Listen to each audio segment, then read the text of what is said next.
Assalamualaikum warahmatullahi wabarakatuh.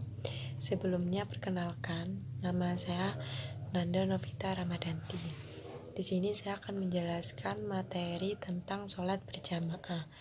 Jamaah berasal dari bahasa Arab, yaitu jamak, yang artinya berkumpul atau banyak. Sedangkan secara istilah, sholat berjamaah adalah sholat yang dilakukan secara bersamaan dan merupakan salah satu ibadah yang memiliki keutamaan di dalam agama Islam. Di dalam hadis Rasulullah SAW menyebutkan bahwa sholat berjamaah lebih utama daripada sholat sendirian. Pahalanya mencapai 27 kali lipat daripada sholat sendirian. Sholat berjamaah dipimpin oleh seorang imam dan diawali dengan azan dan iqamah oleh seorang muadzin. Demikian materi yang dapat saya sampaikan. Kurang lebihnya mohon maaf jika ada salah. Wassalamualaikum warahmatullahi wabarakatuh. Bismillahirrahmanirrahim. Saya Misa Putri. Saya akan menjelaskan kumandang azan dan iqamah. Sebelum sholat berjamaah dimulai, terlebihlah dahulu untuk mengumandangkan azan. Seseorang yang mengumandangkan azan disebut muadzin.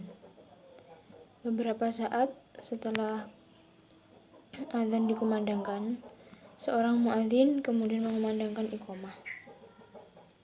Iqamah secara istilah maknanya adalah pemberitahuan atau seruan bahwa sholat akan segera didirikan. Hukum iqamah sama dengan hukum azan, yaitu fardu kifayah. Dalam hukum ini juga tidak berlaku untuk wanita. Jika telah tiba waktu sholat, maka seorang muadzin hendaklah untuk segera mengumandangkan azan. Syarat menjadi muadzin: 1. Beragama Islam. Yang kedua, berakal sehat. Maksudnya di sini yaitu seorang yang mengumandangkan azan atau muadzin harus mempunyai akal yang sehat, karena jika tidak mempunyai akal yang sehat tidak akan bisa untuk mengumandangkan azan. Yang ketiga, baligh. Baligh di sini berarti sudah mencukupi umur. Namun jika keadaan terpaksa, azan anak kecil yang belum baligh tetap dinilai sah. Selanjutnya, baik agamanya. Dianjurkan memilih seorang muadzin yang bersifat adil. Jadi, menjadi seorang muadzin atau mengumandangkan azan harus menjadi orang yang bersifat adil. Dan jika namun orang itu menampak kemunafikan, tidak akan sah dalam untuk mengumandangkan azan. Namun jika orang tersebut adil, maka orang itulah yang diutamakan untuk mengumandangkan azan. Selanjutnya, amanah. Seorang muadzin haruslah orang yang amanah atau dapat dipercaya, sebab azan berkaitan dengan waktu sholat. Azan orang yang tidak amanah sulit dipercaya apakah tepat waktunya atau tidak. Selanjutnya, bersuara lantang. Dalam melaksanakan azan, seorang muadzin harus mempunyai suara yang lantang, karena jika azan tersebut tidak lantang, tidak akan didengar oleh makhluk Allah seperti manusia, jin, ataupun apa saja, kecuali masing-masing mereka akan menjadi saksi pada hari kiamat. Tata cara azan dan iqamah. Yang pertama yaitu keadaan muadzin harus dalam keadaan suci. Yang kedua, dalam melaksanakan atau mengumandangkan azan, Seorang muadzin harus menghadap ke kiblat dan memasukkan jari ke telinga dalam posisi berdiri. Menambahkan kalimat as-salatu khairum minan naum ketika saat adzan subuh. Menoleh ke kanan pada kalimat hayya 'alas shalah dan menoleh kepala ke kiri ketika mengucapkan hayya 'alal falah. Syarat adzan dan iqamah. Yang pertama yaitu adzan dan iqamah harus tepat dikumandangkan dalam waktu masuknya sholat. Jika adzan dan iqamah dikumandangkan sebelum waktunya sholat, tidak akan sah. Yang kedua, berniat.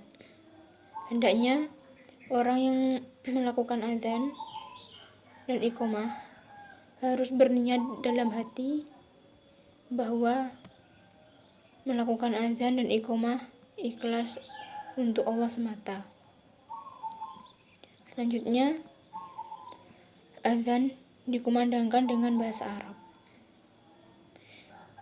Jika adzan tersebut tidak dikumandangkan dengan bahasa Arab, tidak akan sah. Selanjutnya, tidak ada kata-kata dalam pengucapan lafal adzan yang mengubah makna. Maksudnya adalah hendaknya adzan dan iqamah terbebas dari kesalahan pengucapan yang hal tersebut bisa mengubah makna adzan dan iqamah. Lafaz dan adzan iqamah harus diucapkan dengan jelas dan benar. Dan harus juga urut. Selanjutnya, lafaznya diucapkan bersambung. Maksudnya yaitu hendaknya antara lafaz adzan dan iqamah yang satu dengan yang lain diucapkan secara bersambung tanpa dipisah oleh sebuah perkataan ataupun perbuatan di luar adzan dan iqamah. Akan tetapi diperbolehkan berkata atau berbuat sesuatu yang bersifatnya ringan seperti bersin. Yang terakhir, adzan dan iqamah diperdengar kepada orang yang tidak berada di tempat muadzin. Jadi adzan dan iqamah harus terdengar orang yang tidak berada dalam masjid atau di samping seorang muadzin. Hal tersebut bisa dilakukan dengan cara mengeraskan suara atau dengan alat pengeras suara. Sekian dari saya. Kurang lebihnya mohon maaf. Wassalamualaikum warahmatullahi wabarakatuh. Assalamualaikum warahmatullahi wabarakatuh. Nama saya Zulfa Zakiatul Fahiroh, NIM 201102010048. Saya kelompok 4 pemateri ketiga akan menjelaskan tentang pelaksanaan sholat berjamaah. Sholat berjamaah ialah dilaksanakan oleh banyak orang yang secara bersama-sama. Sekurang-kurangnya yaitu 2 orang lebih. Di antara keduanya, yang lebih faham atau fasih dan lebih mengerti tentang hukum Islam, maka ia yang dipilih menjadi imam. Dia berdiri di depan sekali dan yang lainnya berdiri di belakangnya sebagai makmum. Banyak hadis Rasulullah SAW yang menganjurkan umat Islam untuk melaksanakan sholat wajib yang 5 waktu secara berjamaah. Sholat berjamaah lebih tinggi dan berlipat ganda pahalanya dibandingkan dengan sholat sendirian. Dari Ibnu Umar radhiyallahu an bahwasanya Rasulullah SAW bersabda, yang artinya sholat berjamaah lebih utama daripada sholat sendirian dengan pahala 27 derajat. Hadis riwayat Bukhari dan Muslim. Ancaman bagi orang yang meninggalkan sholat berjamaah tanpa uzur. Jika sholat secara umum memiliki kedudukan yang sangat agung dan sholat berjamaah secara khusus, memiliki kedudukan yang sangat tinggi dan hikmah yang sangat banyak. Maka Islam mengancam keras kepada orang-orang yang melalaikannya. Islam mengancam orang-orang yang mengabaikan dan meremehkan salat berjamaah. Dari Ibnu Abbas radhiyallahu an, dia berkata, Rasulullah sallallahu alaihi wasallam bersabda, yang artinya, barang siapa yang mendengar muadzin mengumandangkan azan lalu tidak udzur yang menghalanginya untuk mengikuti panggilan itu. Para sahabat bertanya, apa udzur itu? Rasulullah SAW menjawab, rasa takut atau sakit, maka salat yang dia lakukan tidak akan diterima. Hadis radhiyallahu an Abu Dawud, Ibnu Majah dan Hakim. Dari Abu Darda radhiyallahu an, dia berkata, aku pernah mendengar. Hukum berjamaah dalam salat fardu, para fuqaha berbeda pendapat dalam menetapkan hukum salat berjamaah. Menjadi 4 pendapat. Yang pendapat pertama, salat berjamaah hukumnya fardu kifayah. Para ulama yang berpegang pada pendapat ini adalah berasal dari kalangan ulama mutaqaddimin dan ulama mutaakhir. Ibnu Bayrah dalam kitabnya Al-Ifsah juz 1 halaman 42. Itu saja yang dapat saya sampaikan, kurang lebihnya mohon maaf. Wassalamualaikum warahmatullahi wabarakatuh. Assalamualaikum warahmatullahi wabarakatuh. Perkenalkan, nama saya Amalullah Fakih, NIM 204102010024. Di sini saya akan melanjutkan presentasi dari presentator berikutnya, yaitu mengenai tema yang kedua, pengertian salat jamak qashar dan ketentuannya. Yang pertama, jamak takdim. Apa sih jamak takdim itu? Yaitu salat yang dilakukan di waktu awal salat fardu, yaitu meringkas atau mengerjakan 2 salat wajib sekaligus di waktu yang sama, atau di waktu salat yang pertama atau yang awal, yaitu salat zuhur sama salat asar. Nah, itu dilakukan salat asarnya itu dilakukan pas waktu salat zuhur, yaitu digabung, dijamak artinya digabung, yaitu meringkas artinya salat yang berarti dikerjakan 4 rakaat di saat zuhur dan 4 rakaat di saat asar itu dijadikan satu, yaitu dengan niat mengerjakan jamak qashar sekaligus. Berarti kita yang mengerjakan dengan 2 rakaat di sholat zuhur lalu salam dan lanjut 2 rakaat untuk asarnya. Nah, yaitu yang kedua sholat maghrib dan sholat isya yang dikerjakan di saat waktu maghribnya. Niat sholat jamak maghrib dan isya tanpa qashar berarti 3 rakaat maghrib lalu salam dan 4 rakaat isya. Nah, jika memiliki niat untuk menjamak qashar sekaligus berarti dikerjakan dengan 3 rakaat maghrib lalu salam dan lanjut 2 rakaat untuk isyanya. Tidak meringkas maghrib menjadi 1,5 rakaat dengan tata cara membaca niat sholat jamak takdim zuhur dan asar yang dilakukan di awal sholat, yaitu usolli fardhu zuhri 4 rakaatin majmu'an ma'al asari adaan lillahi ta'ala. Yang kedua yaitu untuk sholat jamak qashar, yaitu niat yang kedua yaitu adalah usolli fardhul asri 4 rakaatin majmu'an la an zuhri ada lillahi ta'ala, yaitu menaruh mengqashar pada salat asarnya, salat zuhurnya. Setelah selesai salat maghrib, langsung dilanjutkan salat isya dengan bacaan niat, yaitu usolli fardhul isya'i 4 rakaatin majmu'an ma'al maghrib jamak takdimi adaan lillahi ta'ala. Nah, yang kedua jamak takhir.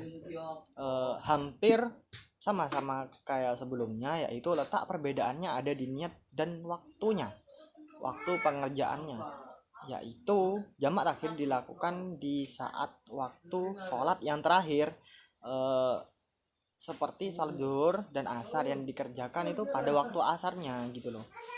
Kalau yang barusan itu diwaktukan pada waktu awalnya, kalau yang ini di jamak takhir dilakukan pada sholat yang terakhirnya. Misal kalau di sholat jamak takhir yaitu sholatnya itu bukan pas waktu di zuhurnya tapi di asarnya, jadi begitu ya, yaitu dikerjakan dengan 2 rakaat, lalu dilakukan pada 2 rakaat di saat asar, lalu 2 rakaat untuk zuhurnya. Nah, sholat maghribnya juga demikian juga dilakukan. Sholat maghrib dan isya yaitu dikerjakan pas waktu isyanya. Nah, tata cara melakukannya itu gimana? Yaitu yang pertama, tata cara sholat jamak qashar, yaitu membaca niat sholat jamak zuhur, usolli fardhu zuhri raka'ataini qasran lillahi ta'ala, yaitu menjamak qasharnya yaitu dengan 1 kali salam pada waktu sholat zuhurnya dan 2 kali salam untuk sholat asarnya, akan tetapi dilakukan pada waktu sholat asarnya. Jadi melakukan sholat itu di waktu yang terakhirnya, bukan di waktu yang awalnya. Ya, lanjut yang pengertian jamak takdim. Apa sih jamak takdim itu? Yaitu meringkas jumlah atau menggabungkan sholat fardu, memiliki bacaan niat sebagai berikut. Yang niatnya itu Bismillahirrahmanirrahim, usolli fardhu zuhri raka'ataini majmu'an bil asri jamak takdimi khosron lillahi ta'ala. Nah, jadi sholat zuhur asar dilakukan di waktu zuhur, jamak takdimnya. Jadi kalau misal sholat jamak takdimnya yaitu penggabungan sholat antara, kita ambil contoh dari sholat zuhurnya, kita ambil contoh dari sholat zuhur sama sholat asar. Kalau jamak takdim itu 2 rakaat, 1 kali salam untuk sholat zuhurnya dan 2 rakaat dan 1 kali salam untuk sholat asarnya, yaitu akan tetapi dilakukan pada waktu yang awal, yaitu di sholat zuhurnya. Nah, kalau jamak qashar yaitu jamak takhir, yaitu penggabungan antara 2 waktu sholat, yaitu sholat zuhur dan sholat asar, yaitu diambil 2 rakaat salam untuk sholat zuhur dan 2 rakaat salam untuk sholat asarnya, akan tetapi dilakukan pas waktu sholat asarnya. Demikian penjelasan dari saya, kurang lebihnya mohon maaf. Wallahul muwaffiq ila aqwamit thoriq. Assalamualaikum warahmatullahi wabarakatuh. Assalamualaikum warahmatullahi wabarakatuh. Saya Muhammad Saifuddin. Di sini saya akan menyampaikan materi mengenai sholat Jumat. Sholat Jumat ini diwajibkan bagi setiap umat muslim laki-laki yang sudah balik.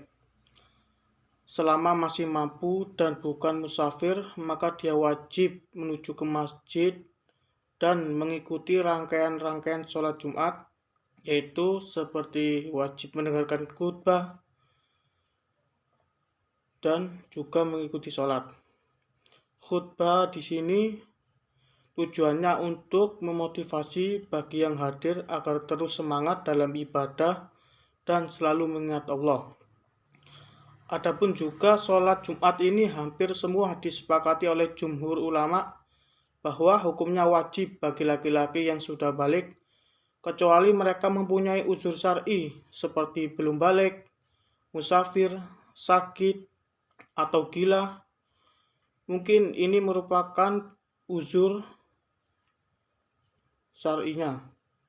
Kecuali daripada itu, tidak boleh laki-laki meninggalkan sholat Jumat, apalagi sengaja meninggalkannya. Dan sholat Jumat ini Bagi perempuan hukumnya sunnah. Boleh wanita hadir, tetapi lebih afdal di rumah saja. Berdasarkan firman Allah Subhanahu wa Ta'ala mengenai wajibnya sholat Jumat dalam surah Al-Jumu'ah ayat 9. A'udzu billahi minasyaitonir rajim. Ya ayyuhalladzina amanu idza nudiya lis-sholati min yaumil jumu'ati fas'au ila dzikrillahi wa dzarul bai'. Yang artinya, hai orang-orang beriman. Di sini Allah memanggil kepada orang-orang yang beriman. Tentunya yang bisa menjawab panggilan ini hanyalah orang-orang yang beriman saja. Apabila diseru untuk menunaikan sholat Jumat, maka bersegeralah kamu kepada mengingat Allah dan tinggalkan jual beli. Artinya di sini semua transaksi apapun harus ditinggalkan demi menghadiri sholat Jumat. Ada juga dalil diwajibkannya sholat Jumat berdasarkan sabda Nabi Shallallahu Alaihi Wasallam di dalam hadis yang sahih riwayat Imam Muslim. Kata Nabi Shallallahu Alaihi Wasallam yang artinya, hendaklah kaum-kaum menghentikan kebiasaan meninggalkan sholat Jumat, atau Allah akan menutup rapat hati mereka, lalu mereka benar-benar menjadi orang-orang yang lalai.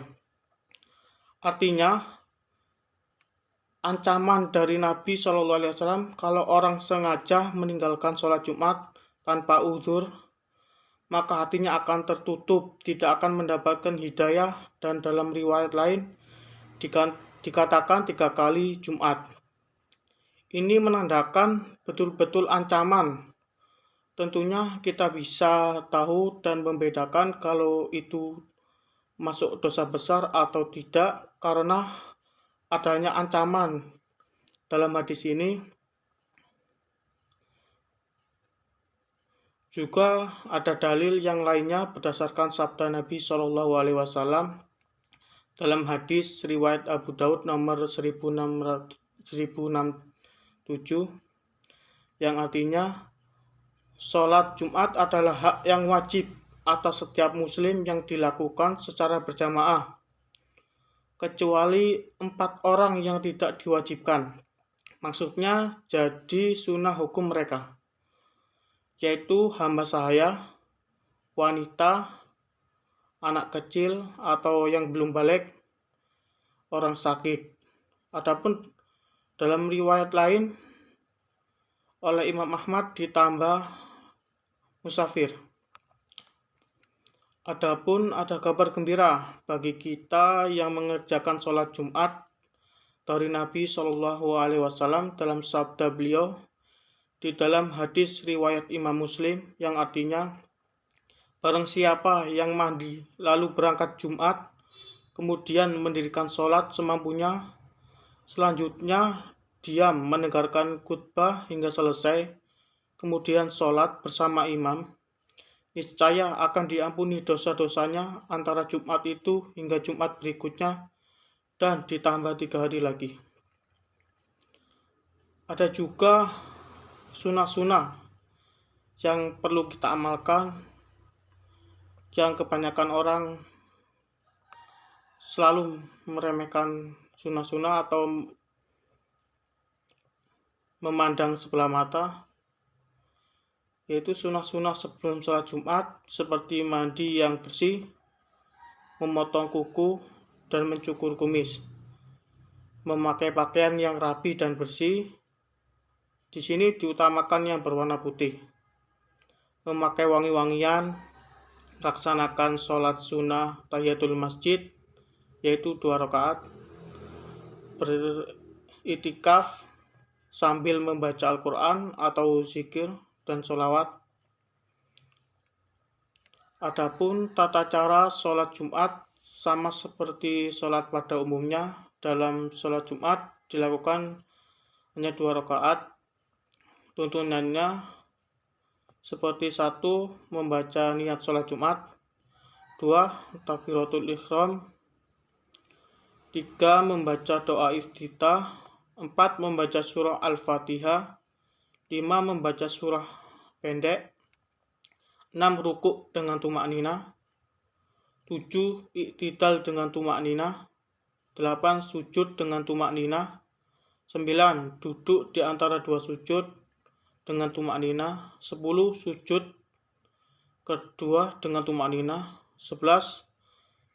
Berdiri lagi menunaikan rakaat yang kedua dan melakukan hal yang sama seperti rakaat pertama.